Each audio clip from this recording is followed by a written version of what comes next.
Camera action. एक निर्देशक जिसकी यात्रा शुरू हुई सन 2003 में फिल्म हासिल के जरिए। आंखें भी होती है दिल की जुबान। इसके बाद उन्होंने बनाई साहब, बीवी और गैंगस्टर। साल 2012 इरफान खान के अभिनय वाली फिल्म आई पान सिंह तोमर। लेकिन अब तक निर्देशक के साथ साथ वो अभिनय के मैदान में भी उतर चुके थे और उन्होंने गैंग्स ऑफ वासेपुर में बड़ा दिलचस्प किरदार निभाया। एक बगल में चांद होगा, एक बगल में रोटियां। फिर उन्होंने बनाई बुलेट राजा। बुलेट राजा, बुलेट राजा। हम बात कर रहे हैं युवा निर्देशक तिग्मांशु धूलिया की। विविध भारती के स्टूडियो में इस समय मौजूद हैं जाने माने निर्माता निर्देशक तिग्मांशु धूलिया। इनसे बातचीत कर रही हैं ममता सिंह। इस बातचीत का पहला भाग आपने बीते हफ्ते सुना था। आज सुनिए दूसरा भाग। दोस्तों नमस्कार। आज हमने विविध भारती के स्टूडियो में एक ऐसे कलाकार को आमंत्रित किया है जो निर्देशक हैं, लेखक हैं और अभिनेता भी हैं। उन्होंने हिंदी सिनेमा को हासिल, पान सिंह तोमर, साहब, बीवी और गैंगस्टर जैसी हिट फिल्में दी हैं। इनकी फिल्मों के चाहने वालों की लंबी फेहरिस्त है। तो आइए आज हम आपका परिचय करवाते हैं जाने माने निर्देशक और लेखक तिग्मांशु धूलिया से। तिग्मांशु जी, विविध भारती के स्टूडियो में आपका हम बहुत बहुत स्वागत कर रहे हैं। नमस्कार। नमस्कार, थैंक यू, बहुत बहुत शुक्रिया मुझे बुलाने के लिए। बहुत सारी बातें हैं आपके करियर की, आपने एक्टिंग भी की है। हम अपने श्रोताओं को याद दिला रहे हैं कि आप एक उम्दा अभिनेता भी हैं। जब हमने पर्दे पर आपको देखा तो हमें लगा कि एक अच्छे एक्टर भी हैं। लेकिन यहाँ हम आपकी बहुत ही महत्वपूर्ण फिल्म का जिक्र करना चाहेंगे, साहब, बीवी और गैंगस्टर, जिसके 3 सीक्वल बने। तो बताइए उसके बारे में सिलसिलेवार हमें। उसका ये हुआ कि पान सिंह तोमर बन चुकी थी, लेकिन प्रोड्यूसर उसको रिलीज नहीं कर रहे थे।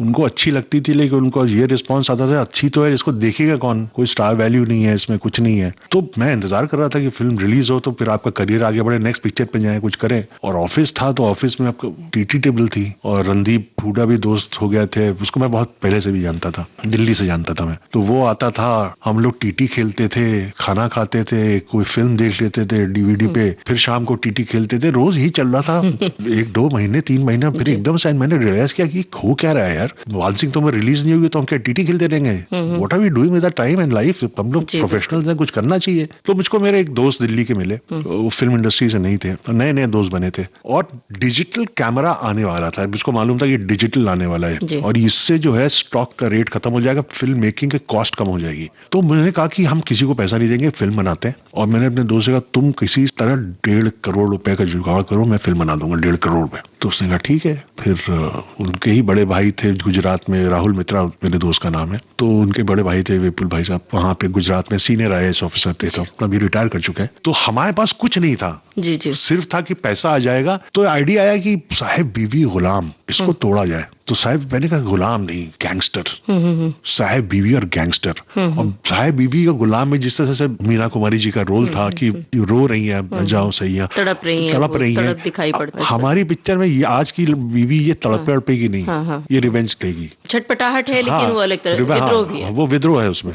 तो हमने कहा अभी ये सिर्फ टाइटल था, कोई पिक्चर की स्क्रिप्ट कुछ नहीं है अभी। जी जी। तो हमने कहा टूटी फूटी हवेली तो चाहिए होगी भाई, साहब रजवाड़ा है। तो किसी ने कहा एक जगह है बारिया करके गुजरात, वहां वाकई मिल गई हमको हवेली और छोटा सा कस्बा है, वहां होटल भी नहीं है। मैंने कहा बेस्ट है, सस्ती पिक्चर में होटल नहीं होना चाहिए यहाँ कोई। एक पॉन्ड मिल गया और एक तो बहुत छोटा सा है। तो हमको पहले टाइटल मिला, फिर लोकेशन मिली और इन दोनों को रखते हुए फिर हमने स्क्रिप्ट लिखी। क्या बात उल्टी है। गंगा वही है यहाँ। और संजय चौहानी मेरे साथ नरेटर थे उसमें भी। तो फिर हमने लिखी, तो हमने कहा यार किसी को पैसे नहीं देंगे, खाली बस जिमी रेडी हो गया, साहब का करना है, माही भी रेडी हो गई, रणदीप तो आता ही था, दोस्त था। मैंने कहा गैंगस्टर तू प्ले कर, कैमरॉन डिजिटल, पहली बार फर्स्ट डिजिटल फिल्म अगर इंडिया में हिंदी में, वो साहब भी गैंगस्टर है। और पहली बार डिजिटल पे शूट करे तो मालूम नहीं था होगा क्या इसमें। जी जी। तो फिर हम लोग सबकी नेगेटिव पे शूट करने की आदत थी असीम मिश्रा जिसने पानसिंह तोमर की थी, तो हमने कहा किसी को पैसे नहीं देंगे and will make this, and we made it. 1.5 में तो नहीं बना पाया, कुछ 2.25 तो में बना दी पिक्चर। क्या बात है, बड़ी बात है। तो ये बहुत बड़ी चुनौती थी। 27 दिन में बनी थी, 27 डेज में बन गई थी फिल्म जी जी। जिसमें गाने भी थे, एक्शन भी था, सब कुछ था 27 दिन में। खूब गोलियां भी चली हैं। गोलियां भी चली जी। क्योंकि एक वर्ग है जो पसंद करता है इसे, तो इस फिल्म का एक गाना सुनते हैं। बिल्कुल।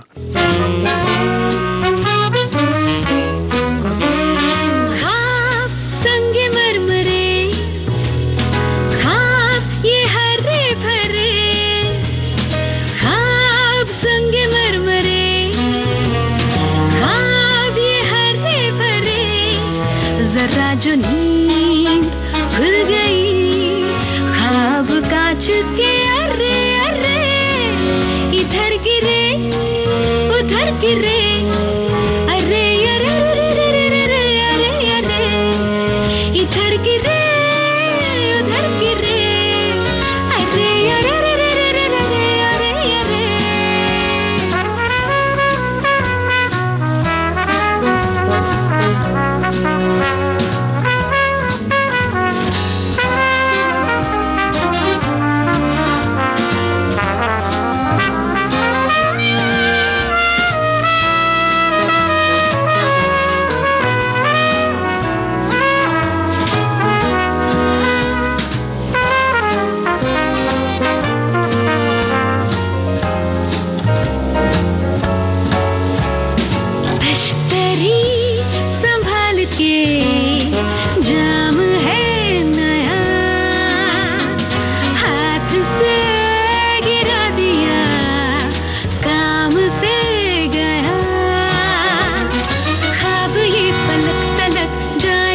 छलक छलक ख्वाब ये पलक तलक जाएंगे छलक, जरा जो को लग गई ख्वाब चाट के, अरे अरे इधर गिरे उधर गिरे, अरे अरे अरे अरे इधर गिरे उधर गिरे, अरे अरे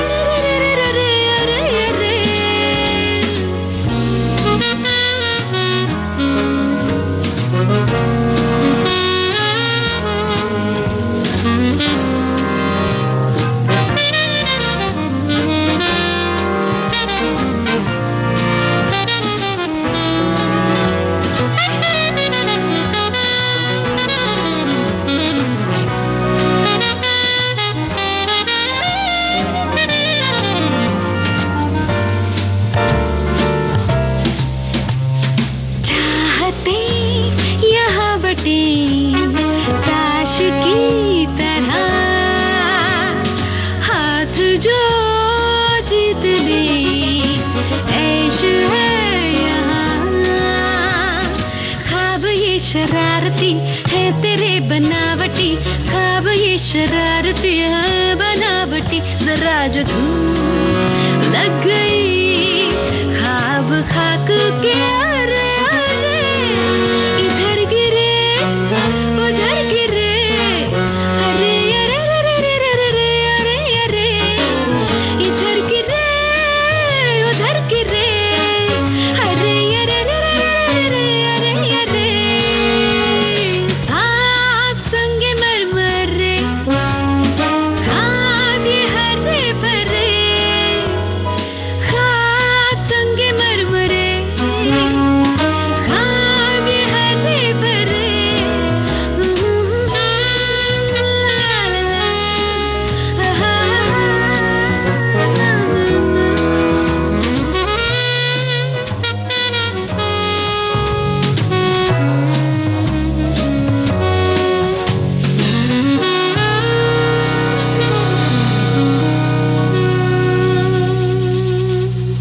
साहब बीबी और गैंगस्टर, इसमें संजय दत्त थर्ड वाले में थे।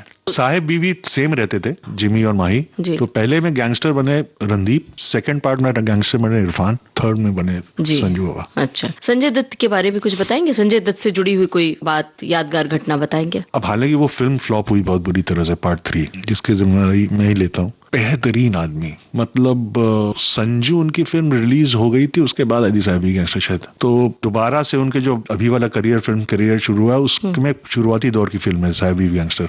और मैंने बहुत कहानियां सुन रखी थी उनके बारे में, सब झूठी निकली। एकदम टाइम पे पहुंचते थे, मतलब 15-20 मिनट ऊपर नीचे मैक्सिमम, और कोई नखरा नहीं। रियल स्टार यही होता है, रियल स्टार वो नहीं होता नखरे दे या लोगों को परेशान करे। रियल स्टार होता है उसको मालूम है मैं स्टार हूँ, बिना कुछ कहे मेरी लोग इज्जत करेंगे, और उनको वो इज्जत मिलती थी संजू बाबा को। जी। तो स्वीट, बहुत ही खूबसूरत आदमी। जी। यहाँ पर कोई गाना, ये वाला गाना सुना दीजिए ना, अभिमान का पिया बिना बात थी का।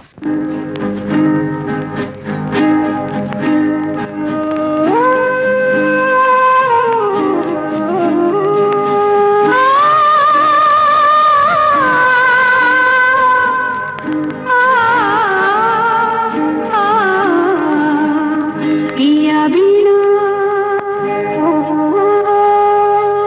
पिया बिना, पिया बिना बसिया, बाजे ना, बाजे ना, बाजे ना, पिया बिना, पिया बिना, पिया बिना बसिया।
तिग्मांशु जी, साहब बेबी गैंगस्टर 3 सीक्वल बने, तो एक पहली फिल्म बड़ी आपकी हिट हो गई, तो ये जो सीक्वल बनाने का आइडिया आया, आपने बताया कि बड़ी बहुत संघर्ष में कहानी थी इसकी और बजट भी कम थी और आपने दोस्तों मित्रों से बनाया, तो सीक्वल बनाने का कैसे विचार आया और कोई जोखिम नहीं आपको नजर आया इसमें 3 फिल्में बनाने का? नहीं, मतलब पार्ट 1 जिस तरह से खत्म होती है उसमें लगता था कि इसका सीक्वल बनना चाहिए जी। क्योंकि जिमी व्हील चेयर पे आ गए हैं और उसको पता है कि मेरी वाइफ ने ऐसा ऐसा किया है। जा रहा होता है, मैं व्हील चेयर, एक लड़का दिखता है, कहता है ये कौन है? वो कहते हैं मेरा नया ड्राइवर। बिकॉज पहली में उसका फर्स्ट में उसका ड्राइवर के साथ अफेयर था, तो मेरा नया ड्राइवर है, यानी कि अब सेकंड पार्ट बनने की गुंजाइश छोड़ रखी थी हमने। तो चल गई, अच्छा रिस्पॉन्स मिला फिल्म को, तो फिर नेचुरली था कि सेकंड पार्ट बनाया जाए। तो और फिर तीसरा पार्ट? हाँ, सेकंड वाली भी चली, तीसरे में गड़बड़ हो गया जी। चौथा भी बनने वाला है? नहीं, तीसरे में हम सब लालची हो गए ना, इसलिए फ्लॉप हो गई पिक्चर। और एक प्रॉपर एंड भी है उसमें कि अब कहानी खत्म हो रही है, ऐसे लगता है। सेकंड में तो लगता है कि आगे कहानी बाकी है। हाँ, तो तीनों पार्ट में से आपके दिल के करीब कौन सी वाली है? सेकंड वाली, जिसमें इरफान है।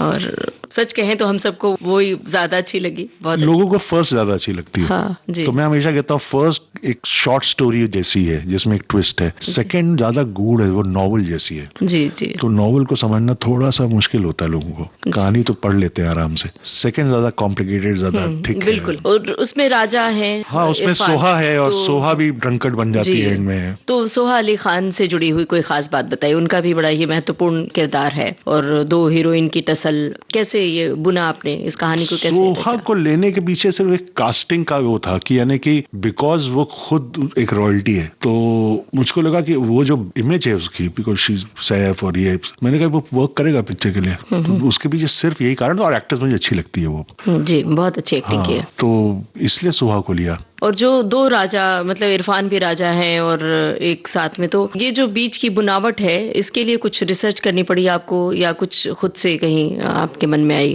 प्लॉट? नहीं, मैं इस तरह के जमींदार और इस तरह के लोगों से मेरी वाकफियत है, मतलब बचपन में बहुत देखा है, अभी भी बहुत लोगों को जानता हूँ मैं जी। तो इस तरह के परिवार और इनका एक, और डेकेडेंस भी, मतलब एक टाइम पे थे सब राजा और रजवाड़े सब थे, अब कुछ नहीं बचा है, रह देकर के कुछ हवेली है, नाम है और इज्जत है, पैसा वैसा नहीं है। तो ऐसे में बहुत फैमिलीज को जानता हूँ। जी हाँ। एक बात आपसे जानना चाहते हैं हम कि एनएसडी के दिनों में या कहीं आप जब हॉस्टल में रहते थे तो आपके कमरे के पीछे कुछ लिखा रहता था जहाँ रहते थे कि संजय संगीन और धूलिया धाकड़। तो धूलिया धाकड़ मतलब आपको देख के तो नहीं लग रहा है कि आप कोई डरावने किस्म के इंसान, बहुत ही मतलब विनम्र इंसान दिख रहे हैं, तो इसकी क्या कहानी है, जरा बताइए हमारे श्रोताओं को। देखिए, मैं जब ड्रामा स्कूल गया था मैं 19 साल का था, है ना, 22 साल में मैं पास आउट कर गया था, तो अब 19-20 उस वक्त के एज में एक आदमी के अंदर एक जवानी छलकती रहती है बार बार। तो संजय मिश्रा जो है, जो एक्टर है, वो मेरा बैचमेट था, मेरा रूम पार्टनर था, तो हम लोग थे दोनों साथ में, और एनएसडी में बहुत अच्छा हॉस्टल होता था,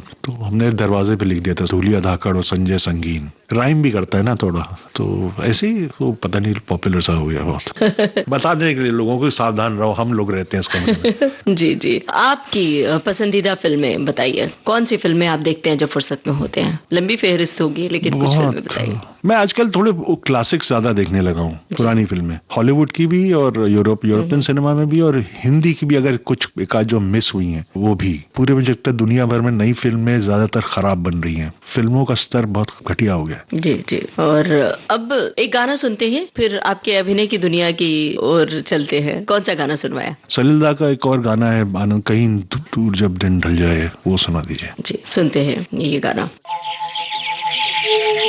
कहीं दूर जब दिन ढल जाए, सांझ की दुल्हन बदन चुराए, चुपके से आए।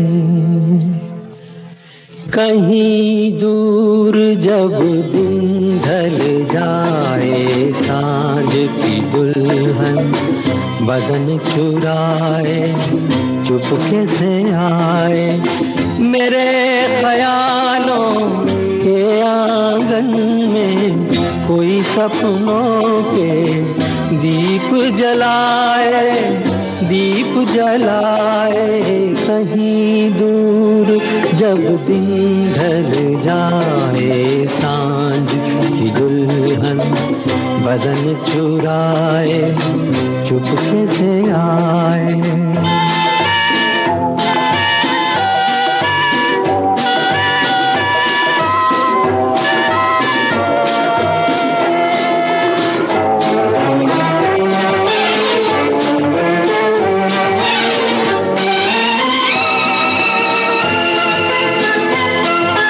कभी यूं ही जब हुई बोझल सांसें भर आई बैठे बैठे जब यूं ही आंखें।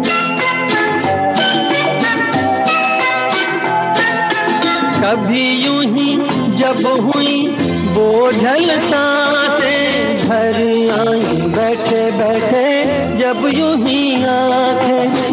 तभी मचल के प्यार से चल के छुए कोई मुझे पर नजर न आए, नजर न आए। कहीं दूर जब दिन ढल जाए सांझ की दुल्हन बदन चुराए चुपके से आए।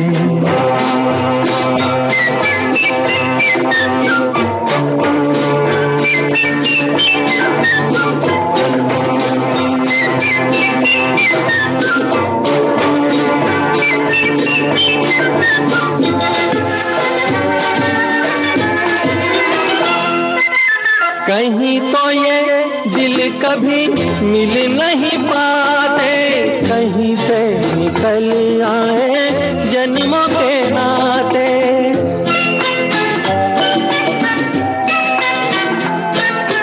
कहीं तो ये दिल कभी मिल नहीं पाते, कहीं से निकल आए जन्मों के नाते।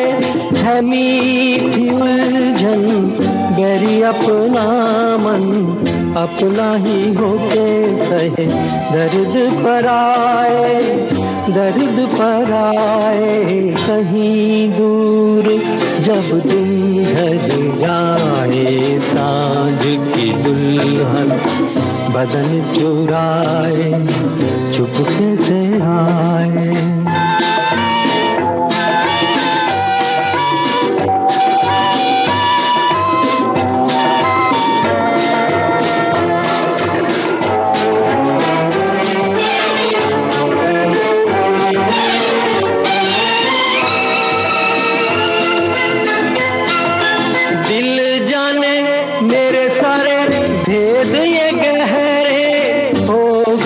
कैसे मेरे सपने सुनहरे,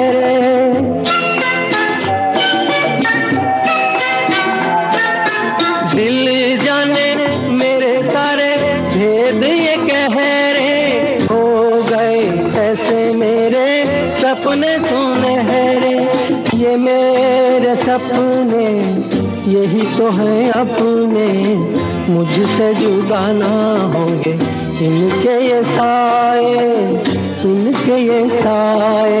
कहीं दूर जब दिन ढल जाए सांझ की दुल्हन बदन चुराए चुपके से आए। मेरे ख्यालों के आंगन में कोई सपनों के दीप जलाए, दीप जलाए। कहीं दूर जब दिन ढल जाए सांझ की दुल्हन बदन चुराए चुपके से आए। एक फिल्म है गैंग्स ऑफ वासेपुर, इसमें आपने अभिनय किया है और मेरे ख्याल से रामधीर सिंह रामधीर सिंह का किरदार बहुत ही महत्वपूर्ण हुआ। तो इस किरदार के बारे में बताइए और उस फिल्म से कैसे जुड़े, अभिनय की दुनिया में कैसे आए? हालांकि ये कहानी बहुत बार मैं बता चुका हूँ। हुआ ये कि मैंने इससे पहले एक फिल्म आई थी शागिर्द, नाना पाटेकर को लेकर के, देखिएगा कभी, बहुत बढ़िया थ्रिलर है वो। तो उसमें एक विलन था जो कि मैंने अनुराग को बोला था, कश्यप को करने के लिए। अनुराग ने किया था, बहुत अच्छा किया था, क्योंकि अनुराग एक्टिंग करता है, अभी तो काफी करने लगा, तब तो थिएटर भी बहुत करता था, एक्टिव था एज एन एक्टर स्टेज पे। तो मैंने दिया, अनुराग ने किया, बहुत बढ़िया किया। उसके कुछ दिनों बाद मुकेश छाबड़ा जो कास्टिंग डायरेक्टर हैं, इस वक्त बहुत तो मुकेश आया, उसने कहा कि तीजू भाई ये अनुराग स्क्रिप्ट कर रहा है, इसमें एक रोल है रामाधीर सिंह का, आप देख लेना, he wants you to play this role.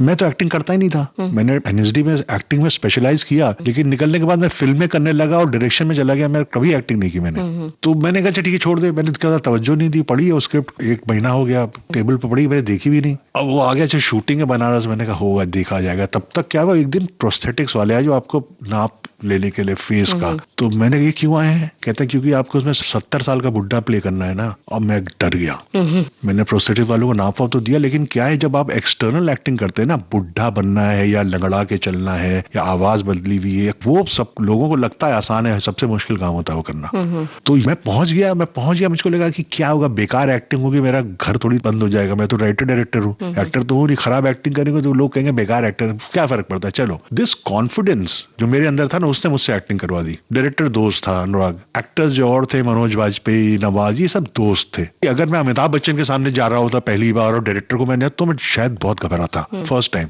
लेकिन यहाँ क्यों माहौल ऐसा था और मैं डायरेक्टर था, उसकी थोड़ी इज्जत भी थी कि वो डायरेक्टर है, तो उस कॉन्फिडेंस में कर गया मैं वो रोल, मुझे नहीं पता था ऐसा हो जाएगा। तो आगे चलकर इसी फिल्म में एक जब तक इस देश में सिनेमा है, ये जो डायलॉग बड़ा मशहूर हुआ, तो इसका कुछ खास जिक्र है, मतलब खास वजह है, इस डायलॉग को आप पूरा कर सकते हैं? नहीं, जब तक इस देश में सिनेमा है लोग जिंदा रहेंगे। नहीं, ये तो अनुराग ने लिखे थे डायलॉग, तो अनुराग का ये लिखा हुआ था उसमें। और क्योंकि सीन ऐसा है कि जिसमें थोड़ा नॉस्टैल्जिक हो रहा हूँ, मैं बुढ़ा हूँ काफी, और मैं बचपन फिल्में देखी थी देवानंद की, राजेश का, उनको ऐसे याद कर रहा हूँ, उनका ये बेटा था वो, और फिर इवेंचुअली मैं निष्कर्ष पे पहुंचता हूँ कि जब तक सिनेमा है लोग बनते रहेंगे, देखते रहेंगे सिनेमा। अपने श्रोताओं को बता दें, एक ज़हीन डायरेक्टर से बातचीत चल रही है और कहीं भी सिनेमा देखते हुए हम सब मनोरंजन तो करते हैं, साथ साथ हमें उस परिवेश का, समय का पता चलता है। और बताइए कौन सा गाना सुनवाया? मेरा एक बहुत फेवरेट गाना है और बहुत कम बजता है वो, उससे अच्छी लोरी नहीं है दूसरी, कुंवारा बाप की, आरी आग निदिया तू ले चल कहीं,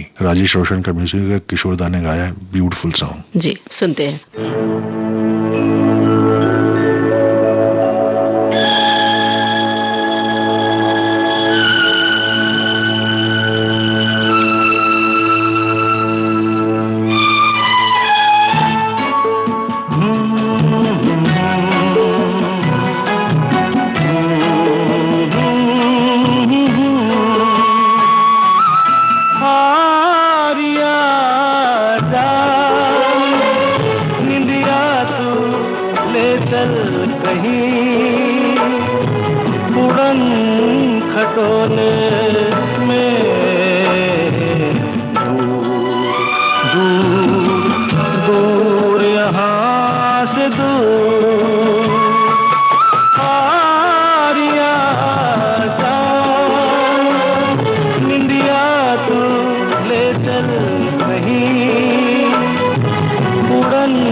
दुनिया एक तेरे संग जी लूंगा,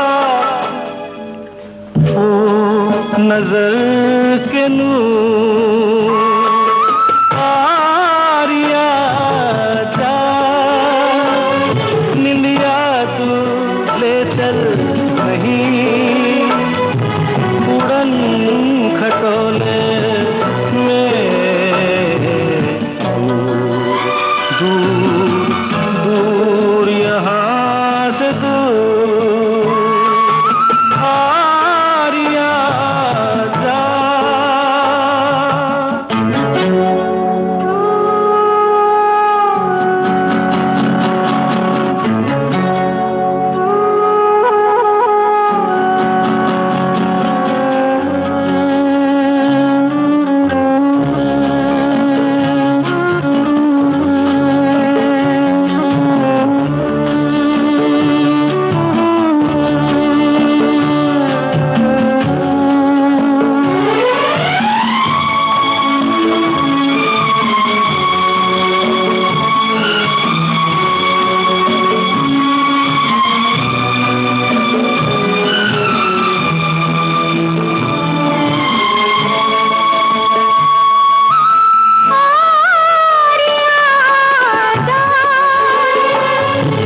आपने फिल्म गैंग्स ऑफ वासेपुर में एक्टिंग की और बताया भी, सभी ने देखी ये फिल्म, काफी चर्चित हुई थी अनुराग जी की फिल्म। और भी कई फिल्मों में आपने एक्टिंग की है, उसका जिक्र करेंगे। मेरे ख्याल से बुलेट राजा में भी आप थे। बुलेट राजा मैंने डायरेक्ट की थी, डायरेक्टर रहे। और कौन सी फिल्में हैं जिनका जिक्र करना चाहेंगे बतौर अभिनेता? कुछ धारावाहिकों में भी आपने, टेलीविजन पर्दे पर भी आप आए, उसका जिक्र करिए।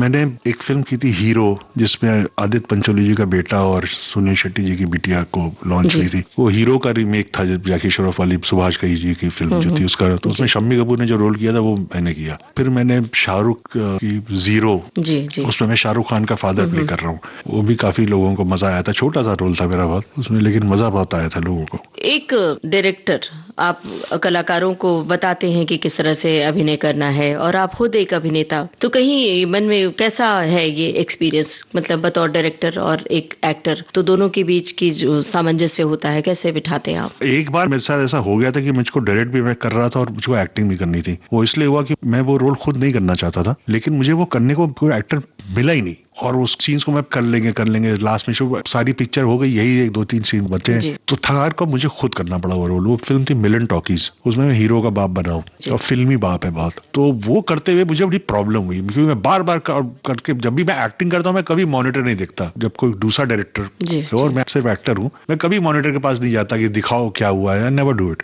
यहाँ पे मैं शॉट देता था क्योंकि मैं डायरेक्टर भी था, मैं कूद के आता मॉनिटर, तो मेरा पूरा दिमाग इधर उधर। तो मैंने कसम खाई मैं कभी ऐसा नहीं करूंगा कि डायरेक्ट भी कर रहा हूँ और एक्टिंग भी कर रहा हूँ। पता नहीं पुराने लोग कैसे कर लेते हैं, मनोज कुमार और देव साहब, ये लोग कैसे कर लेते थे कि बड़ी बड़ी फिल्में डायरेक्ट करते थे, मेन रोल भी करते थे। तो मुझसे तो नहीं हुआ ये। बहरहाल फिर भी जब हमने आपको पर्दे पर देखा, तो जो भी फिल्में देखी, एक्टिंग में भी माहिर और डायरेक्शन में भी। फिल्म बुलेट राजा का जिक्र कीजिए। एक अच्छी फिल्म, लेकिन दर्शकों का उतना प्यार नहीं मिल पाया, इसके बारे में कुछ बताएंगे? कोई अफसोस रह गया आपको? हालांकि मुझे बहुत पसंद है वो फिल्म पर्सनली। जो खराब होती है, जैसे साहेब गैंगस्टर पार्ट 3 में बोलता हूँ कि वो मेरी वर्स्ट फिल्म है, मुझसे ही हुई सारी गलतियां। बुलेट राजा मुझे अच्छी लगती थी। मुझे लगता है कि हमने उसमें जो मेन विलेन इवेंचुअली निकलते हैं राज बब्बर, उनको छोड़ दिया, उनको भी खत्म करना चाहिए था। और शायद सैफ लोगों को कन्विंसिंग नहीं लगा। मुझको तो यही 2 कारण लगते हैं, मुझे समझ में नहीं आता क्यों नहीं। क्योंकि हालांकि सैटेलाइट में बहुत चली फिल्म वो, और उसके गाने भी 1-2 बहुत चले। तब मंचे पर डिस्को तो सुपर डुपर गाना था।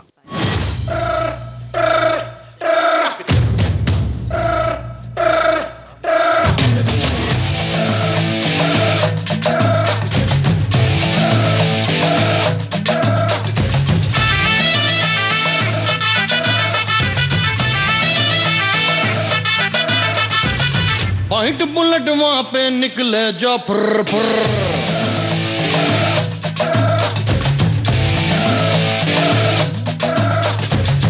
पॉइंट बुलेट वहां पे निकले जो फुर फुर, देश परदेश कांपे रे ठुर ठुर।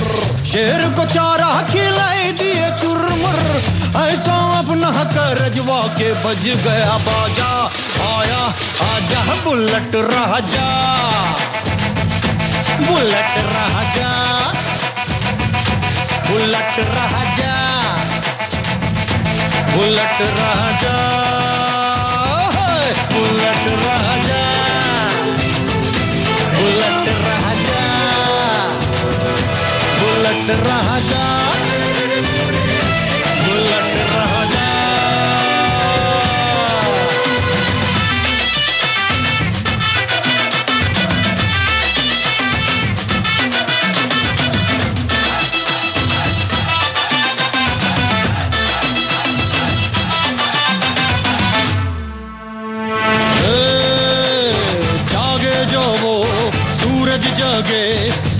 जाग रातों को चीर दे,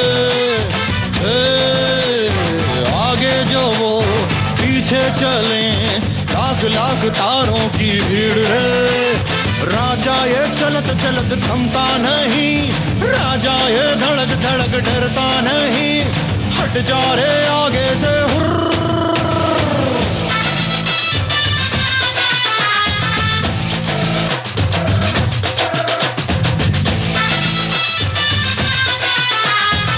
शेर को चारा खिलाई दिए चुरमुर, ऐसा अपना कर रजवा के बज गया बाजा। आया आजा बुलेट राजा, बुलेट राजा, बुलेट राजा।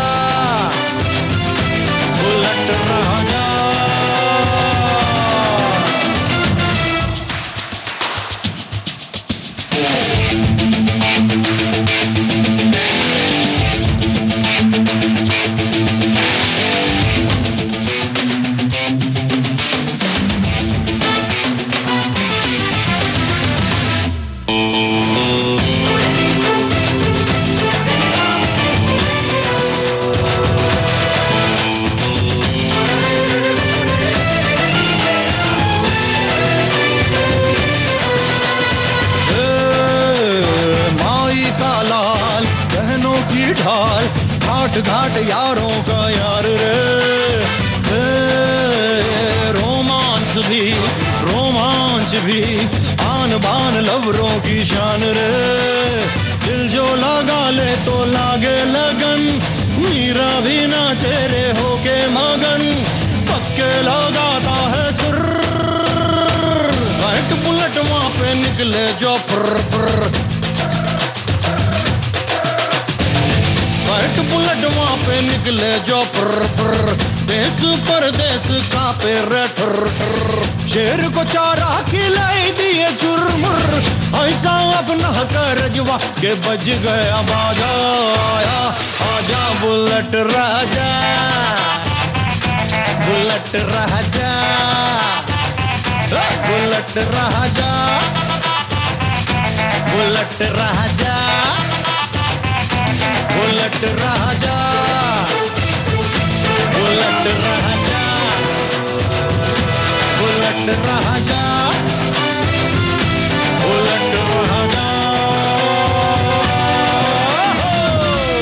बतौर डायरेक्टर बताइए, कई बार फिल्में लगता है कि बहुत अच्छी फिल्म बनने जा रही है, बहुत हिट फिल्म होने जा रही है, कहानी भी सब अच्छी होती है, सब कुछ पटकथा डायलॉग, लेकिन वो हिट नहीं हो पाती है फिल्म। इसका क्या पैमाना होता है? फिल्मी दुनिया में आप हैं तो आपको अंदाजा होगा। ये सब स्क्रिप्ट अगर रॉन्ग होगी तो बुलेट राजा में यही हुआ। मतलब सैफ ने बहुत अच्छी कोशिश की, लेकिन जैसे उसमें एक सीन था जिसको मैंने काट दिया, मुझको नहीं काटना चाहिए था सीन। बिगिनिंग में होता है, सैफ का पूरे किरदार को स्टैब्लिश करता है कि वो एक मिडिल क्लास घर का लड़का है, नौकरी के लिए कॉर्पोरेट हाउस में जिस तरह से इनको एक ग्रूमिंग होती है ना छोटे शहरों में भी, उस तरह की ग्रूमिंग का वो सीन था और इसको प्रॉब्लम हो रही थी। बहुत अच्छा सीन था, आई डोंट नो क्या मेरी मत मारी गई तो मैंने उस सीन को हटा दिया, जिसकी वजह से कैरेक्टर सैफ का अच्छी तरह से स्टैब्लिश नहीं हो पा रहा। उससे भी ऐसा लग रहा था कि जो बंदा एक किसी मस्ती में जब देखो हाथ पैर चलाता रहता है, उसके पीछे कारण था, वो कारण मैंने काट दिया। पता नहीं लेंथ हो रही थी, क्या हो रही थी। जब बुरा टाइम आता तो ना विनाश काले विपरीत बुद्धि, वही हुआ। क्या बात है, अपनी फिल्म की समीक्षा आप खुद कर रहे हैं, मतलब आपको खुद महसूस हो रहा है, तो ये बहुत बड़ी बात है। अपनी फिल्म की ही खामियां ढूंढ पाना ये मुश्किल बात है। और बहरहाल अब हम एक ऐसे पड़ाव पर चलते हैं जहां आपकी समीक्षक साथ होंगी और आपकी जीवन संगिनी भी है तुलिका जी। उनके बारे में बताइए, कैसे मिली आपको तुलिका जी, कहाँ मिली? इलाहाबाद में मिली, मेरे मोहल्ले में। तो उनका घर मेरे घर के एकदम सामने था। बहुत ही क्लीशेड लव स्टोरी है, इसमें कुछ नयापन नहीं है।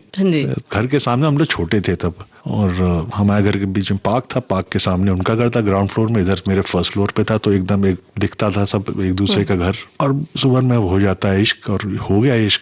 अभी तक हम दोनों हैं साथ, एक बेटी है हमारे पास बस। तब क्या फिल्मी दुनिया में आप कदम रख चुके थे? नहीं नहीं नहीं, पहले की बात है। 7th 8th क्लास की बात बता रहा हूँ मैं आपको। तब से एक साल मुझसे जूनियर है वो। हाँ, 55 में ही हम लोग बिगड़ गए थे। तो इतना लंबा सफर, मतलब शादी हुई और घर वालों की रजामंदी से? शुरू में तो नहीं हुई रजामंदी से, बट फिर हो गए सब बाद में, सब ठीक हो गया जी। तो आपकी फिल्मों को देखती हैं, समीक्षा उनकी कैसी होती है? तारीफ करती हैं, बुराई करती हैं? शायद जब अच्छी नहीं लगती तो चुप हो जाती, बोलती नहीं। अच्छा मतलब उनकी चुप्पी का मतलब हाँ, अच्छी नहीं है। बताइए, तुलिका जी के लिए कोई गाना सुनवाइए, आप चाहें तो गा के सुना सकते हैं। अरे दीवार फिल्म का गाना है, मैंने तुझे जब मांगा तुझे पाया, बहुत अच्छा, उसको भी बहुत अच्छा लगता है जी। यही गाना सुनते हैं।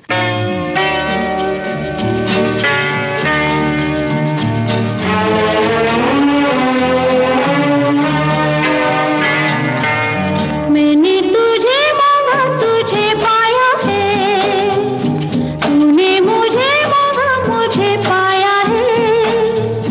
मैंने तुझे मांगा तुझे पाया है, तूने मुझे मांगा मुझे पाया है। आगे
या न मिले गिला नहीं, मैंने तुझे मांगा तुझे पाया है, तूने मुझे मांगा मुझे पाया है।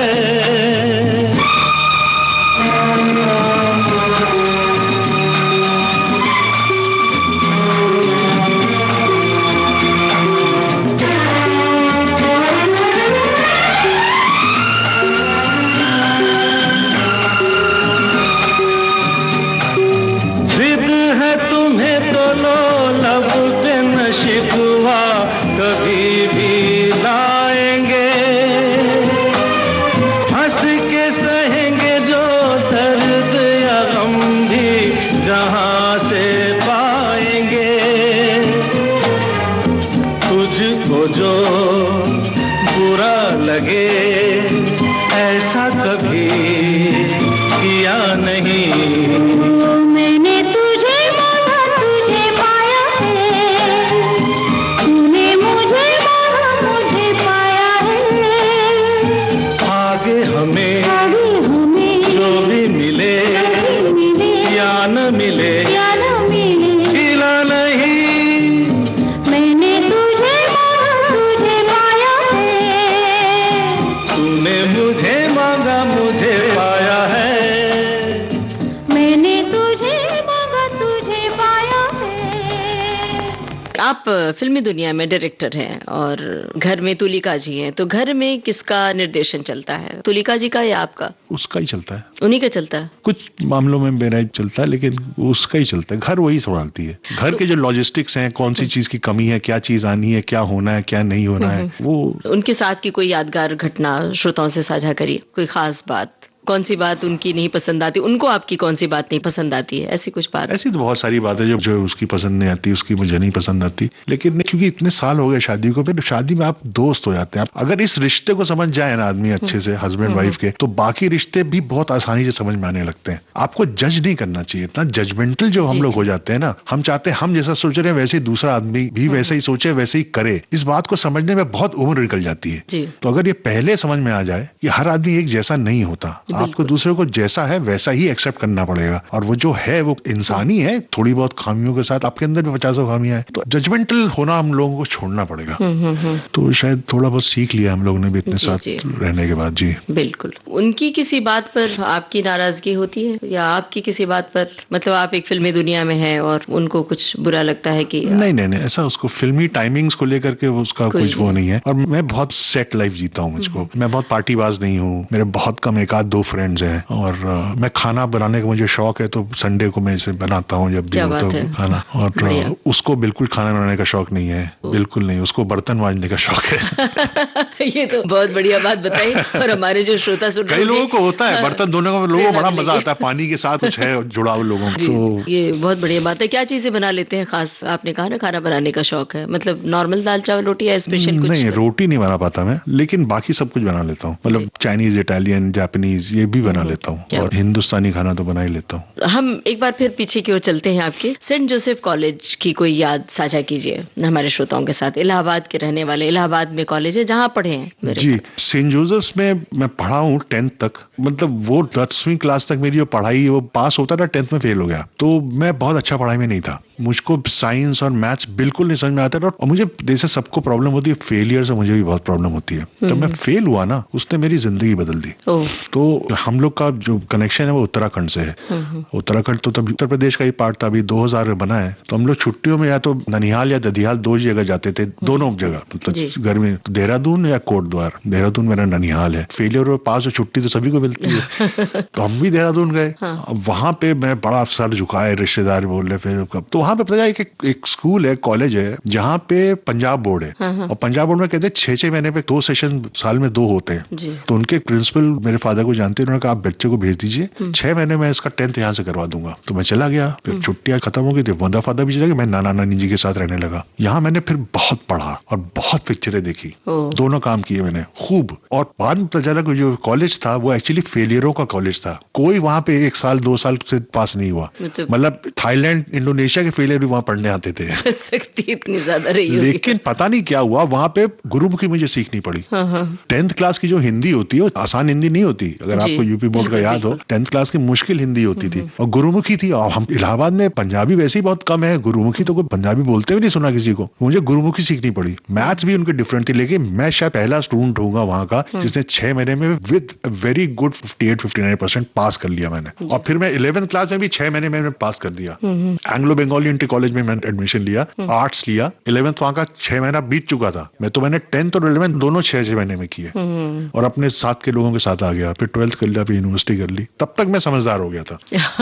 तो उस फेलियर ने मुझको बहुत कुछ सिखाया। जिल्लत जो है वो आपको सिखाती है। कई बार आपके जीवन के नकारात्मक बातें सकारात्मक हो जाती हैं, बदल जाती हैं और आप आगे बढ़े। तो इलाहाबाद की बातें चल रही है। इलाहाबाद में बहुत सारी ऐसी जगह हैं जो आपकी यादों में बस जाती हैं। आपकी यादों में क्या है? चाट और ऐसे खाने पीने की बहुत सारी चीजें हैं। तो अभी जाते हैं इलाहाबाद और वहाँ? जी, मैं हर साल जाता हूँ और इलाहाबाद में एक इवेंट भी कराते हैं हम लोग दिसंबर में। पिछली बार पहली बार हुआ बज़्म विरासत, इस बार फिर होगा। और मेरे पुराने दोस्त जो हैं वो सब इलाहाबाद में जो हैं उनसे मिलने में साल में 1-2 बार तो जाते हैं। अभी जा रहा हूँ कुछ हफ्ते भर बाद जी। और मुझे सबसे ज्यादा याद इलाहाबाद के अपने दोस्तों की है, जो उनके साथ जो की हुई मस्तियों की है। और इलाहाबाद के पिक्चर हॉल मुझे बहुत याद आते हैं। जी, अभी भी बहुत सारे सिनेमा हॉल पुराने अभी भी नहीं, ये सब बंद हो गया। अभी मैंने सुना है पुराना चंद्रलोक करके था, उसको वो रेनोवेट हुआ है। जी जी। बाकी तो सब बंद हो गए। बहुत बुरा लगता है। फिल्मी दुनिया में जो आना चाहते हैं आप, चूंकि फिल्मी दुनिया में आए और बहुत सारे संघर्ष की बातें भी बताई, तो जो फिल्मी दुनिया में युवा आना चाहते हैं उनके लिए आप क्या कहेंगे? किस तरह की तैयारी होनी चाहिए? पढ़ाई लिखाई करके आना चाहिए, क्योंकि एक तरफ फिल्मी दुनिया की चकाचौंध और ग्लैमर होता है। जो सबसे पहले आपको स्ट्राइक करता है वो यही करता है, अरे यार ऐसा ग्लैमर और स्टार और हीरो और लंबी गाड़ियां और पैसा और हर तरफ फोटो खींच रही है। आपको सबसे पहले यही चीज अट्रैक्ट करती है।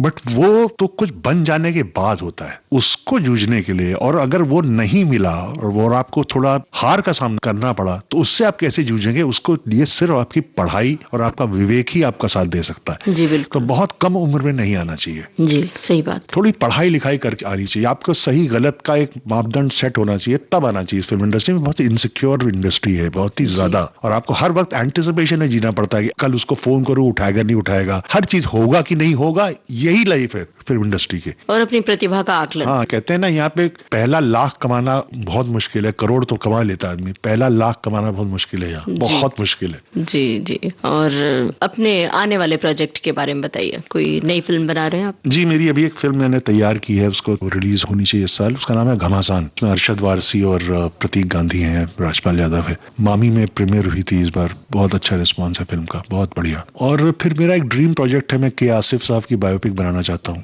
क्या बात है। जिन्होंने मुगल आजम बनाई थी, तो उनकी जिंदगी पर इनकी फिल्म बनाना चाहता हूँ। तो उसकी राइटिंग चल रही है, आधे ज्यादा काफी हो गई है। इंतजार रहेगा हम सबको और बहुत सारी शुभकामनाएं इस बात के लिए। आपकी बेटी है और आपकी बेटी भी क्या फिल्मों में आना चाहती है या? हाँ, उसने कोर्स किया है बाकायदा 4 साल का फिल्म मेकिंग का, और मुझको असिस्ट करती है वो। तो बिटिया के लिए कोई गाना सुनवाएंगे? हाँ, उसके लिए नहीं, मुझको गाना पसंद है आपकी देवता फिल्म का, पलचमदा का गुलमोहर गर तुम्हारा नाम, वो सुना दीजिए। सुनते हैं ये गाना।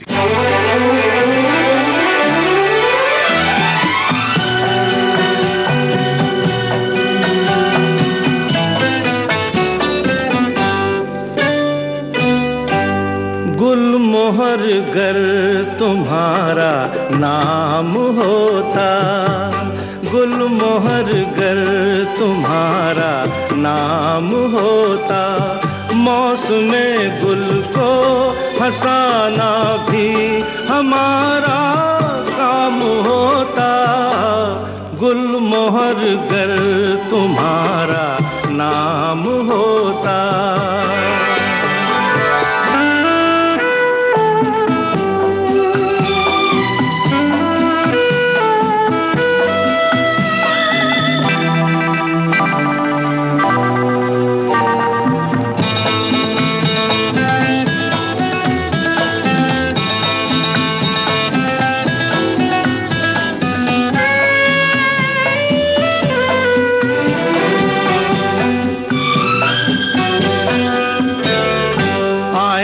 बहारें तो अब के उन्हें कहना जरा इतना सुने, आएंगी बहारें तो अब के उन्हें कहना जरा इतना सुने। ओ मेरे गुल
हंसाना भी हमारा काम होता, गुलमोहर गर तुम्हारा नाम होता। बिटिया छोटी थी तो सुलाते हुए लोरी गाते थे, कोई बचपन की उसकी याद साझा करेंगे? नहीं, उसको तो सिर्फ लायन किंग फिल्म पसंद थी, बिना उसको देखे वो खाना नहीं खाती थी। देखती है आपकी फिल्में वो? जी हाँ, देखती है बिल्कुल। अब तो बड़ी हो गई होगी तो हाँ, रिएक्शन हाँ। किस तरह का रिएक्शन होता है? एक समझदार फिल्म स्टूडेंट का जैसा होना चाहिए। अब वो क्योंकि मुंबई में पैदा हुई है तो मैं चाहता हूँ कि और बाकी का हिंदुस्तान भी वो समझे, तो वो कोशिश करती है। जैसे मैंने साथ इलाहाबाद गई थी, वो विरासत में काफी सक्रिय रही, उसको अच्छा भी लगा बहुत। तो इस तरह का एक्सपोजर लोग फॉरेन कंट्री से घूम लेते हैं, हिंदुस्तान नहीं घूमते, तो वो घूमना बहुत जरूरी है। तिग्मांशु जी, एक डायरेक्टर को फिल्म बनाने के लिए आपने पढ़ाई का कहा कि पढ़ कर आए, पढ़ना बहुत पड़ता है। आप खुद भी पढ़ते हैं ये हमें पता है, लेकिन क्या पढ़ते हैं, कौन सी किताबें ज्यादातर पढ़ते हैं? मैं हिस्ट्री, पॉलिटिक्स, जियो पॉलिटिक्स, बायोग्राफीज, नॉवल और फिक्शन में नहीं पढ़ता। मतलब पढ़े तो अगर किसी प्रोजेक्ट के लिए कुछ है पढ़ना पड़े तो पढ़ता हूँ, नहीं तो मैं नॉन फिक्शन ज्यादा पढ़ता हूँ। जी, कोई साहित्यिक उपन्यास या साहित्यिक कहानी आपके जहन में है जो? कोई बोलता है कि ये कहानी अच्छी है, आजकल नई कहानी, हालांकि मैं लेता हूँ साहित्य अकादमी का पूरा मेरे पास आता है, हंस मेरे पास आती है। अरे वाह। तो ये सब तो आती है, मैं पन्ने पलट लेता हूँ, कुछ कहीं से कुछ कविता थोड़ा देख लिया, फिर मैं असिस्टेंट को दे देता हूँ, यार तुम लोग पढ़ो, कुछ अच्छा लगे तो बताना। जी जी। तो इस वक्त तो मेरा यही स्थिति है। बहुत अच्छी बात है कि हंस जैसी मैगजीन आती है। आजकल साहित्यिक पत्रिकाएं लोग पढ़ना कम कर रहे हैं, लेकिन हम सबका चूंकि हम सभी सी एक दुनिया से है तो लगता है कि हाँ ये प्यार बना रहे लोगों के बीच पढ़ना। चलते चलते हमारे तमाम श्रोताओं से क्या कहेंगे? ये विविध भारती का प्रोग्राम देश भर में सुना जाता है और देश से बाहर दुनिया में सुना जाता है। बिल्कुल तो, बिल्कुल। क्या कहेंगे? मैं कहूंगा क्या, मतलब मैं जो महसूस कर रहा हूँ वो उसे बताना चाहूंगा कि मैंने बचपन में भी ऐसे ही ऑडिटोरियम में, ऐसी तरह के स्टूडियोज में, शायद यही मेरी प्रतिभा शायद पहले खिली होगी, और आज जो भी हूँ और आज वापस मैं विविध भारती के स्टूडियो में बैठ के आपसे रूबरू होकर श्रोताओं से बात कर रहा हूँ। मुझे लगता है मेरी जर्नी कहीं एक मुकाम पे पहुंच गई है। क्या बात है। आपके लिए भी बहुत सारी शुभकामनाएं। और तिग्मांशु जी विविध भारती के स्टूडियो में आए और इतनी विनम्रता से इतनी दिलचस्प बातें साझा की, हमें बहुत अच्छा लगा। आपका बहुत बहुत शुक्रिया। जी धन्यवाद। नमस्कार। नमस्कार। ये था जाने माने निर्माता, निर्देशक और अभिनेता तिग्मांशु धूलिया से ममता सिंह की बातचीत का दूसरा और आखिरी भाग। रिकॉर्डिंग इंजीनियर HR पाटले, और इस कार्यक्रम को विविध भारती की ओर से प्रस्तुत किया जुबैर खान ने।